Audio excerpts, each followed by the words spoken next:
নির্বাচনের দিনে নয়, চলতি নভেম্বরেই গণভোটের দাবি আদায়ে সরব জামায়াত ইসলামী সহ সমমনা ৮টি রাজনৈতিক দল। কয়েক ধাপে কর্মসূচি পালনের পর কোনো সিদ্ধান্ত না আসায় রাজধানীর পল্টন মোড়ে এই সমাবেশের ডাক দেয় দলগুলো। ৫ দফা দাবি আদায়ের সমাবেশে যোগ দিতে সকাল থেকেই পল্টন মোড়ে উপস্থিত হতে থাকে নেতাকর্মীরা। জামায়াত ছাড়াও এতে অংশ নেয় ইসলামী আন্দোলন বাংলাদেশ, বাংলাদেশ খেলাফত মজলিস, নিজামে ইসলামী পার্টি, বাংলাদেশ খেলাফত আন্দোলন, বাংলাদেশ ডেভেলপমেন্ট পার্টি ও জাতীয় গণতান্ত্রিক পার্টির নেতাকর্মীরা।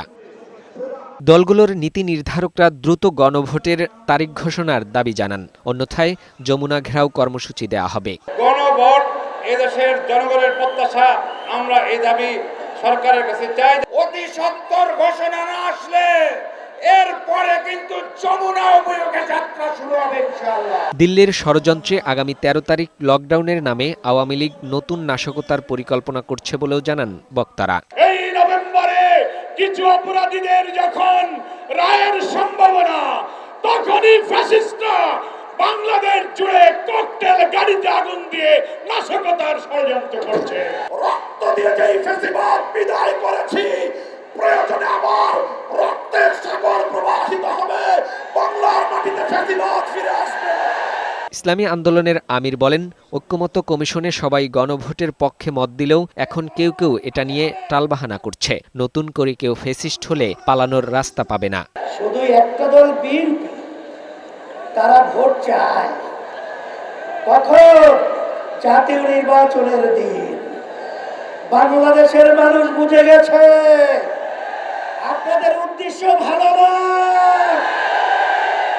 যদি আপনাদের উদ্দেশ্য ভালোই হয়ে থাকে, যেখানে আইনি ভিত্তির ব্যাপারে একমত আপনারা পোষণ করেছেন, সেখানে গণভোটে এত গরিবসী কেন? জুলাই সনদের স্বীকৃতি বা আইনি ভিত্তি ছাড়া ২০২৬ সালে কোনো নির্বাচন হবে না বলে মন্তব্য করেন জামায়াতে ইসলামীর আমির। জনগণের ভাষা বুঝে সিদ্ধান্ত নিতে সরকারের প্রতি আহ্বান জানান তিনি। জুলাই সনদের আইনি ভিত্তি দিতেই হবে।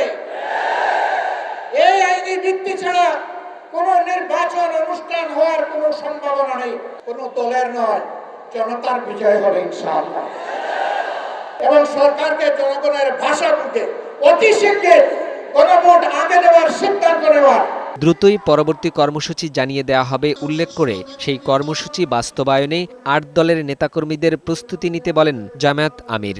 নিজের পরিণতির জন্য যে বুঝতে ব্যর্থ হবেন তাকে তৈরি থাকতে হবে। ফাহিম মুনায়েম, বৈশাখী সংবাদ, ঢাকা।